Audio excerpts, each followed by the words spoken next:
हिंद। आज हम लोग क्लास 6 एनसीईआरटी सीरीज को हम लोग देख रहे हैं और उसमें इम्पोर्टेंट हड़प्पा सभ्यता से आज हमारा तीसरा अध्याय स्टार्ट हम लोग करें। सारे प्रतियोगिता एग्जाम के लिए ये एनसीईआरटी जो यहाँ पर में देख रहे हैं ये रामबाण माने जाते हैं, तो बिना इसके बिना जीवन की कल्पना भी आप नहीं कर सकते। अगर कोई बढ़िया एग्जाम की तैयारी आप लोग कर रहे हैं तो आपको एनसीईआरटी रामबाण बेसिक कॉन्सेप्ट इसमें सिखाती है। तो आज हमें इस टॉपिक में क्या पढ़ना है कि हड़प्पा यानी हड़प्पा नगर क्या था, यानी शुरुआत के हमारा सबसे पहले पुराना शहर कहाँ से हुई थी।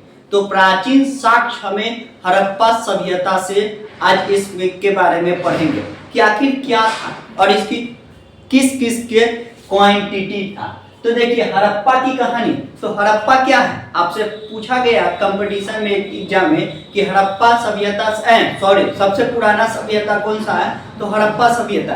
वही के बारे में आज हमारे नगरी जीवन जितना भी देखिएगा ना, तो वहीं से यहाँ से कोडिफाइड पता चलता है कि नगरी जीवन किस प्रकार के था और किस प्रकार के नहीं भी था।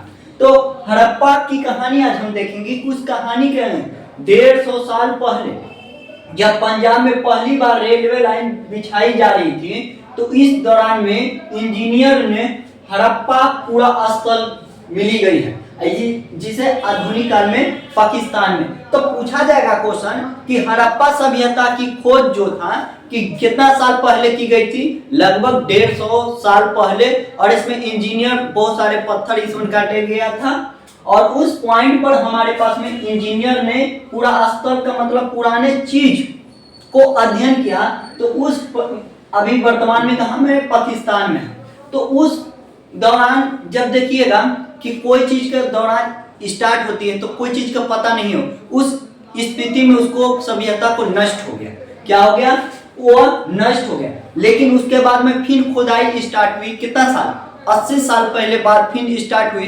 तो पता चला कि हड़प्पा सभ्यता एक इंपॉर्टेंट सभ्यता के रूप में माना जाता है। क्या माना जाता है, हड़प्पा सभ्यता एक इंपॉर्टेंट टॉपिक पर माना जाता है। जो लोगों ने उसको कोची कर दिया, तोड़ दिया। आप कोई चीज की जानकारी नहीं रहता तो आप तोड़ देते हैं ना। तो उस कंडीशन में हड़प्पा सभ्यता क्या था, एक बहुत सभ्यता के रूप में था। और उसके 80 साल बाद पता चला कि अरे भाई ये तो क्या है, ये तो हड़प्पा सभ्यता एक बहुत इमारत मजबूत था जो हम लोग तोड़ दिए। 80 साल बाद पता चलेगा कि इंसानियत आज बेचारा, आप अपने गांव में देखिएगा कि लोग उस पे कोई मेहनत करा तो उसको कोई वैल्यू नहीं देते हैं। जब उसके बाद मरने के बाद में कितनी वैल्यू मिलता है वो आप खुद देख रहे हैं। तो जिंदा में किसी व्यक्ति का कद्र होने चाहिए, मरने के बाद में कोई नहीं। जिंदा व्यक्ति को जितना कद्र करेगा उतना ही मरने के बाद में कोई यहाँ पर में परफेक्ट नहीं हो सकता है। तो उसी दौरान में हड़प्पा सभ्यता यानी 80 साल पहले पुरातात्विक से पता चला कि वो 80 साल के बाद पता चला कि यहाँ के जो नगरीय था ना, ये इंपॉर्टेंट था जो हम लोग बर्बाद किए थे। तो अब 80 साल के बाद में पता चला जिसमें शहरी का निर्माण यानी शहर का निर्माण, यानी हड़प्पा सभ्यता के नगर कब मिला था, 4700। कई बार कंपटीशन एग्जाम में पूछ चुका है कि इसको शहर का निर्माण कब हुआ था हड़प्पा सभ्यता के, तो 4700 वर्ष पहले हुआ था। अब देखिए नगर की विशेषता, आपकी जीवन की भी विशेषता होगा।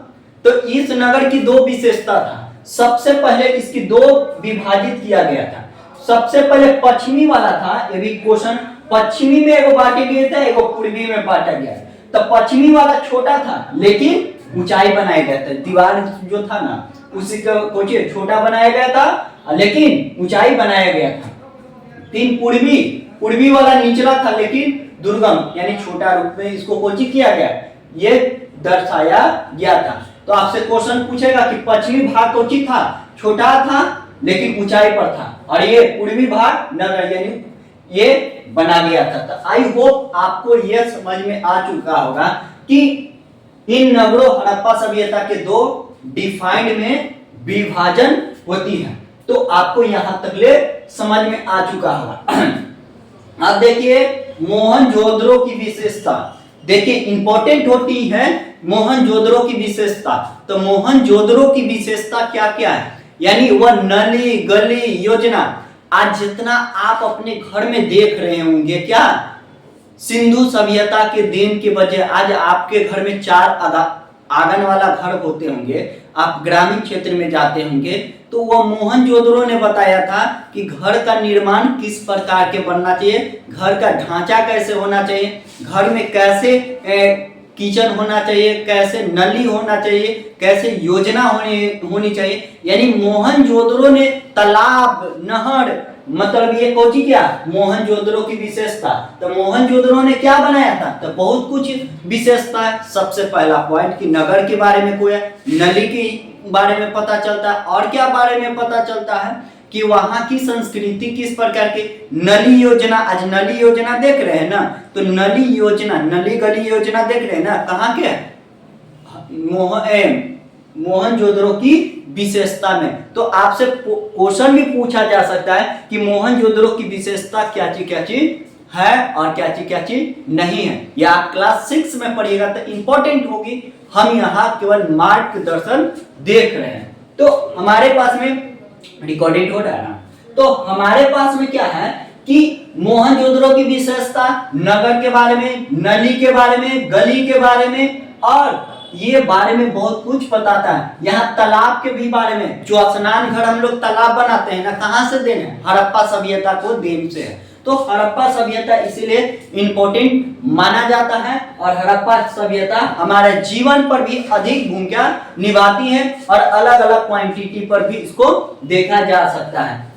मोहनजोदड़ो की विशेषता, देखिए इंपॉर्टेंट होती है मोहनजोदड़ो की विशेषता। तो मोहनजोदड़ो की विशेषता क्या क्या है, यानी वह नली गली योजना। आज जितना आप अपने घर में देख रहे होंगे, क्या सिंधु सभ्यता के देन की वजह आज आपके घर में 4 आंगन वाला घर होते होंगे। आप ग्रामीण क्षेत्र में जाते होंगे तो वह मोहनजोदड़ो ने बताया था कि घर का निर्माण किस प्रकार के बनना चाहिए, घर का ढांचा कैसे होना चाहिए, घर में कैसे किचन होना चाहिए, कैसे नली होना चाहिए, कैसे योजना होनी चाहिए। यानी मोहनजोदड़ो ने तालाब नहर, मतलब ये कौची क्या मोहनजोदड़ो की विशेषता। तो मोहनजोदड़ो ने क्या बनाया था, तो बहुत कुछ विशेषता है। सबसे पहला पॉइंट कि नगर के बारे में कोई नली के बारे में पता चलता है, और क्या बारे में पता चलता है कि वहां की संस्कृति किस प्रकार की। नली योजना, आज नली योजना देख रहे हैं ना, तो नली योजना नली गली योजना देख रहे हैं ना, कहाँ के मोहनजोदड़ो की विशेषता में। तो आपसे क्वेश्चन भी पूछा जा सकता है कि मोहनजोदड़ो की विशेषता क्या चीज है और क्या चीज नहीं है। या आप क्लास 6 में पढ़िएगा तो इंपॉर्टेंट होगी। हम यहाँ केवल मार्गदर्शन देख रहे हैं। तो हमारे पास में रिकॉर्डेड हो रहा है ना, तो हमारे पास में क्या है कि मोहनजोदड़ो की विशेषता, नगर के बारे में, नली के बारे में, गली के बारे में, और ये बारे में बहुत कुछ बताता है। यहाँ तालाब के भी बारे में, जो स्नान घर हम लोग तालाब बनाते हैं ना, कहाँ से देन है, हड़प्पा सभ्यता को देन से है। तो हड़प्पा सभ्यता इसीलिए इंपॉर्टेंट माना जाता है, और हड़प्पा सभ्यता हमारे जीवन पर भी अधिक भूमिका निभाती है, और अलग अलग क्वांटिटी पर भी इसको देखा जा सकता है। नंबर 1 क्वेश्चन यहाँ से पूछा गया है कंपटीशन में कि कालीबंगा और लोथर अन्य नगर से हमें क्या मिला है, तो अग्निकुंड, माने अग्निकुंड मिला। कालीबंगा और लोथर से अनेक नगर हमें मिला गया अग्निकुंड। डायरेक्ट क्वेश्चन पूछ दिया है। अब देखिए भवन, नली और सड़क, यानी हड़प्पा सभ्यता में क्या है, जो आपका एनसीईआरटी का थ्योरी है कि भवन का मतलब घर, और नाले और सड़क, यानी यहाँ पर भी नली गली और रोड शहर बनाने की योजना लोगों के पास में माध्यम में था। यह खुदाई के द्वारा पता चली थी हड़प्पा सभ्यता के रूप में। तो भवन, नली और सड़क के रूप में इसको हम लोग देखते हैं। चूंकि भवन, नाले और सड़क में भी हमें इंपॉर्टेंट अहम भूमिका निभाती है। और इसकी नगरीय जीवन का मतलब क्या है, जीवन का मतलब क्या था, तो जीवन के अलग अलग पहलू था, अलग अलग क्वांटिटी था। तो हड़प्पा सभ्यता जीवन में भी आधारित है, यानी जीवन में लोग किस प्रकार के फसल खाते थे, किस प्रकार। तो हड़प्पा सभ्यता के मांसाहारी भी थे और शाकाहारी भी थे, और वहां के लोग को चावल ये सवन कोची करते थे, उत्पादन करते थे, और लोग की उनकी आजीविका के रूप में चलाते थे। जैसा कि आप जान रहे हो कि देखिए नगरीय जीवन किस प्रकार के था। तो ये बताती है, क्या बताती है किताब, कि यहाँ पर में जीवन में किस प्रकार के, देखिए आज हम गली में इस देख रहे हैं ना, ये किस पॉइंट पर बता रही है कि नगरीय जीवन आज हम लोग गली योजना बना रहे हैं, वो किसका देन है, तो हड़प्पा सभ्यता के देन है। और इसी पास पर हमारे पास में क्या है, लेकिन इसकी लिपि आज तक पढ़ी गई नहीं होगी। तो हम आज पार्ट 1 वीडियो में आज इतने तक, और कल हम बनाएंगे कि हड़प्पा सभ्यता के किस प्रकार के अंत हुई थी। अगर वीडियो अच्छा लगे लाइक शेयर करें। धन्यवाद।